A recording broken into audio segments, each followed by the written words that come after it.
अस्सलाम वालेकुम स्टूडेंट, आप देख रहे हैं मेरा चैनल लर्निंग फोर्स। आज हम डिस्कस करेंगे elastic collision in one dimension के स्पेशल केसेस। सबसे पहले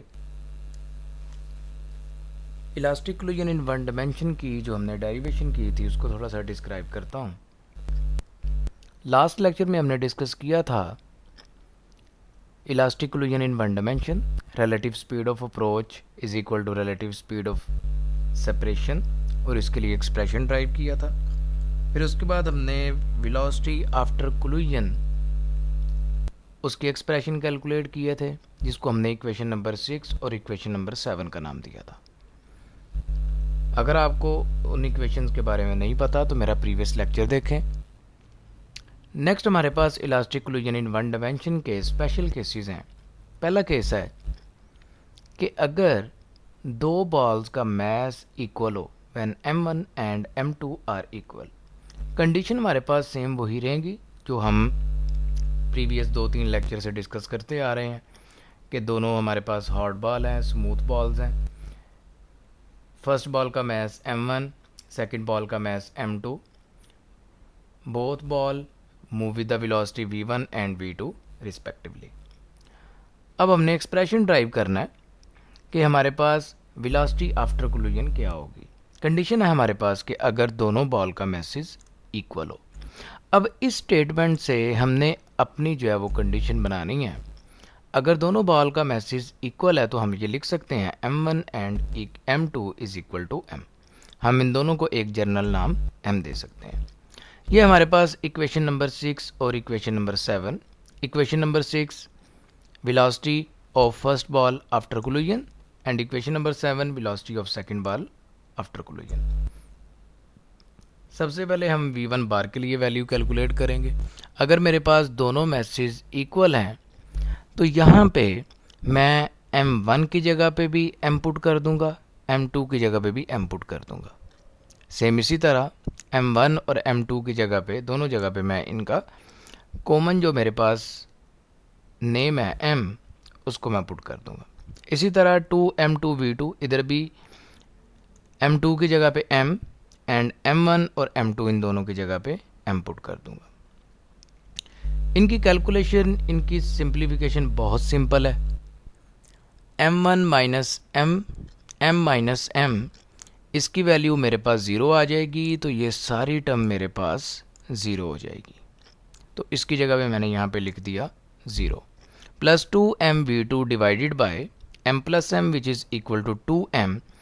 2m के साथ कैंसिल आउट हो जाएगा, तो मेरे पास वैल्यू आ जाएगी v1 bar is equal to v2। ये मेरे पास v1 बार की वैल्यू आ गई which is equal to v2 velocity of second ball before collision.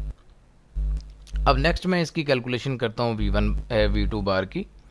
अब इसके लिए भी सेम यही वैल्यू मैं इस इक्वेशन के अंदर पुट करूँगा। v2 bar is equal to m1 की जगह पे भी मैंने m पुट किया divided by m1 plus m2, इसकी जगह पे भी m और m पुट किया। सेम इसी तरह m2 माइनस m1, यहाँ पे भी m पुट किया, m1 प्लस m2 यहाँ पे भी m पुट किया। अब अगर मैं इस टर्म को देखूँ m minus m, same previous case की तरह m minus m is equal to 0, तो ये सारी टर्म मेरे पास 0 हो जाएगी। तो इसकी जगह पे मैं यहाँ पे लिख दूँगा 0। और दूसरी जो मेरे पास टर्म थी 2m divided by m plus m will be equal to 2m, तो ये दोनों वैल्यूज़ आपस में कैंसिल आउट हो जाएंगी। v1 मेरे पास एज इट इज आ जाएगा, यानी कि v2 बार जो मेरे पास m2 की वेलोसिटी है after collision will be equal to the velocity of mass m1 before collision. यानी कि दोनों बॉल्स आपस में वेलोसिटी को एक्सचेंज कर लेंगे।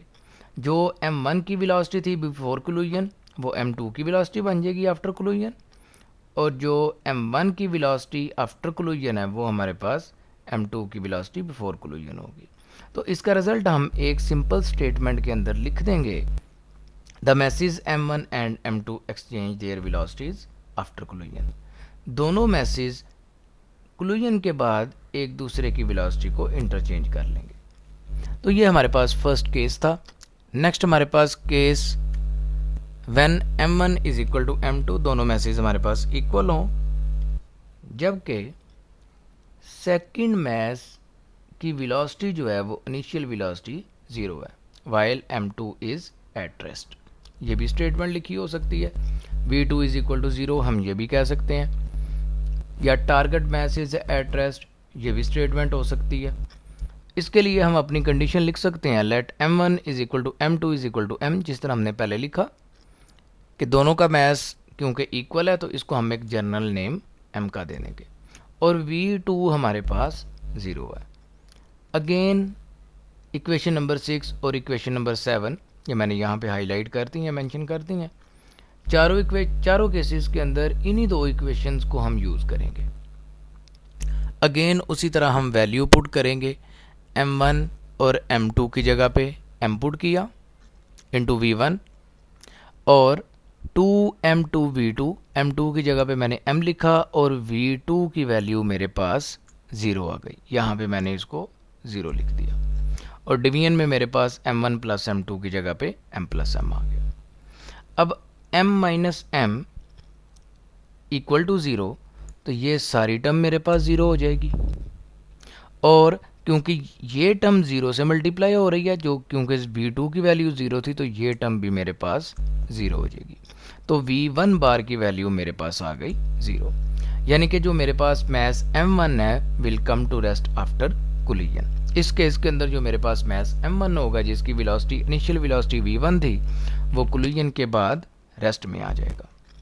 अब v2 बार की अगर मैं वैल्यू कैलकुलेट करूं तो 2m, m1 की जगह पे मैंने m पुट किया, m1 प्लस m2, अगेन उसी तरह वैल्यू पुट की into v1, m2 minus m1, उसकी जगह पे m minus m, m1 plus m2, m plus m, और v2 की वैल्यू 0 आ गई।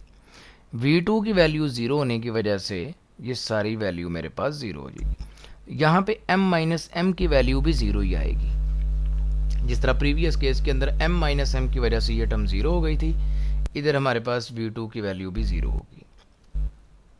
सेम उसी तरह m plus m will be equal to 2m, तो ये वैल्यू मेरे पास आ गई 2m डिवाइडेड बाई m।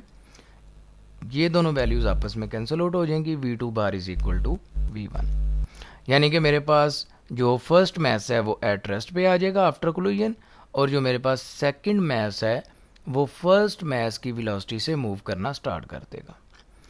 इधर भी उन्होंने एक तरह की वेलोसिटी ही चेंज की है, लेकिन क्योंकि सेकंड बॉल की वेलोसिटी यहाँ पे हमारे पास 0 थी, और उसके बाद इस केस में आफ्टर कोलिजन हमारे पास फर्स्ट मैस की वेलोसिटी जो है वो 0 हो जाएगी। तो हम इसको इस तरह से लिख सकते हैं, mess m1 come to rest and mass m2 move with the velocity of m1 after collision. Next हमारे पास केस 3 है, when a light body collide with a massive body at rest.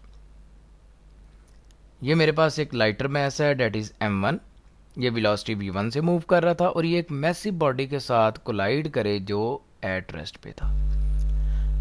अब क्योंकि इसको लाइटर कहा गया है और इसको मैसिव कहा गया है, as compare to both of these masses m1 की वैल्यू हमारे पास बहुत ज़्यादा स्मॉल होगी। लेट्स से कि इसकी वेलोसिटी इसका मैस हमारे पास ग्राम्स के अंदर है 10 ग्राम, और इसका मैस हमारे पास 10 kg है, यानी कि अगर मैं इन दोनों के मैस का कंपैरिजन करूं तो m1 का मैस इतना कम है कि मैं इसको निगलेक्ट कर सकता हूं। तो इस वजह से हम इसको लिख लेंगे नियरली इक्वल टू 0, कि इतना कम मैस है एज कंपेयर टू m2 कि हम इसको निगलेक्ट कर सकते हैं, जबकि v2 की वैल्यू हमारे पास 0 है। अगेन इक्वेशन नंबर 6 एंड 7, इसके अंदर अब मैं वैल्यू पुट करूंगा। अब इसके अंदर हमने कोई जर्नल नेम डिस्क्राइब नहीं किया, जिस तरह m हमने डिस्क्राइब किया था। अब इस इक्वेशन में जहाँ पे हमारे पास m1 है वहाँ पे मैं 0 पुट करूँगा, और m2 मेरे पास एज इट इज ही रहेगा, और v2 की वैल्यू पे v2 की जगह पे भी 0 पुट करूँगा। m1 की जगह पे मैंने 0 पुट किया, 0 minus m2, 0 plus m2 into v1, 2m2 into 0, 0 plus m2। ये वाली टर्म जो सेकंड टर्म है ये क्योंकि ज़ीरो से मल्टीप्लाई हो रही है, ये तो मेरे पास उसी टाइम ज़ीरो हो गई।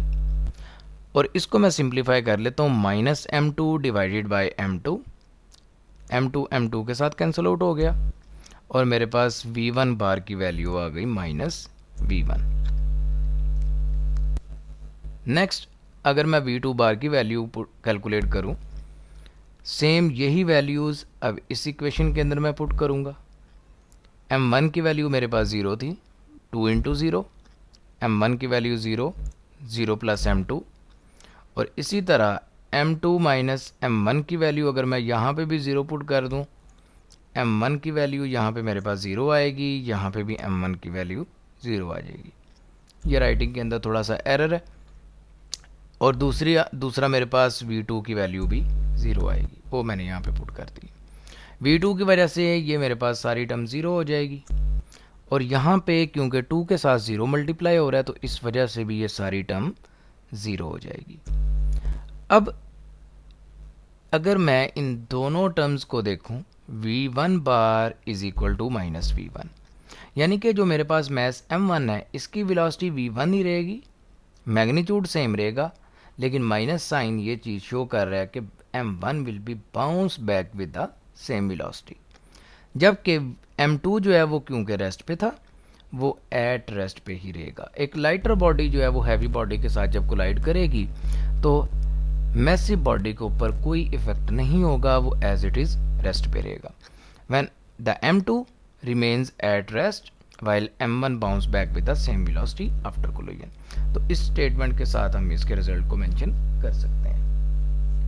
नेक्स्ट हमारे पास लास्ट केस है, case 4, when a massive body collide with a lighter body, यानी कि अब एक हमारे पास मैसिव ऑब्जेक्ट है डेट इज m1 और वो वेलोसिटी v1 से मूव कर रहा है, और m2 जिसका मैस कम है वो एट रेस्ट पे है। इसको भी सेम केस 3 की तरह हम मेंशन करेंगे। m1 का मैस इतना ज़्यादा है एज़ कम्पेयर टू m2 कि हम m2 के मैस को निगलेक्ट कर सकते हैं, या m2 का मैस इतना कम है कि हम उसको ज़ीरो कंसीडर कर सकते हैं, जबकि m2 जो है वो एट रेस्ट पे है। सेम इक्वेशन नंबर 6 और इक्वेशन नंबर 7 में इसकी वैल्यू पुट करें। m2 की वैल्यू मेरे पास ज़ीरो है, m1 minus zero, m1 plus zero into v1, 2m2 v2 की वैल्यू ज़ीरो थी तो यहाँ पे मैंने ज़ीरो पुट की तो ये सारी टर्म मेरे पास ज़ीरो हो गई। m1 डिवाइडेड बाई m1, ये वैल्यू मेरे पास कट गई, मेरे पास वैल्यू आ गई v1 bar is equal to v1। Next मैंने v2 बार की वैल्यू कैलकुलेट करनी है, सेम इसकी वैल्यू पुट करें, 2m1 divided by m1 plus m2 की जगह पे मैंने वैल्यू ज़ीरो पुट की into v1 as it is, plus zero minus m1 plus zero into zero. तो ये ज़ीरो की वजह से मेरे पास ये वाली टर्म सारी ज़ीरो हो गई। 2m1 डिवाइडेड बाई m1 के साथ कैंसिल आउट हो गया और v2 बार की वैल्यू आ गई मेरे पास 2m1। अब इसका रिजल्ट देखते हैं कि ये कैसा होगा। m1 will move with the same velocity, m1 जो है वो सेम वेलोसिटी के साथ मूव करता रहेगा। बिफोर कोलिजन इसकी वेलोसिटी v1 थी, आफ्टर कोलिजन भी इसकी वेलोसिटी v1 है। इसी तरह जो मेरे पास m2 था जो कि रेस्ट पे था, जब इसके साथ मैसिव ऑब्जेक्ट आके टकराएगा तो इसकी वेलोसिटी मैसिव ऑब्जेक्ट से डबल वेलोसिटी से ये मूव करेगा, nearly equal to double velocity के साथ 2v1 के साथ ये मूव करना स्टार्ट कर देगा। तो इसको हम इस स्टेटमेंट के साथ मेंशन कर सकते हैं, m1 move with the same velocity, m1 तो उसी वेलोसिटी के साथ मूव करता रहेगा, while m2 move with the velocity double the speed of m1, जबकि जो हमारे पास मैस m2 है वो m1 की स्पीड से डबल मूव करना शुरू कर देगा। तो ये स्टूडेंट हमारा आज का लेक्चर था जिसके अंदर हमने elastic collision in one dimension के 4 केसेस डिस्कस किए। नेक्स्ट लेक्चर के साथ इंशाल्लाह जल्द हाजिर होंगे। अल्लाह हाफिज़।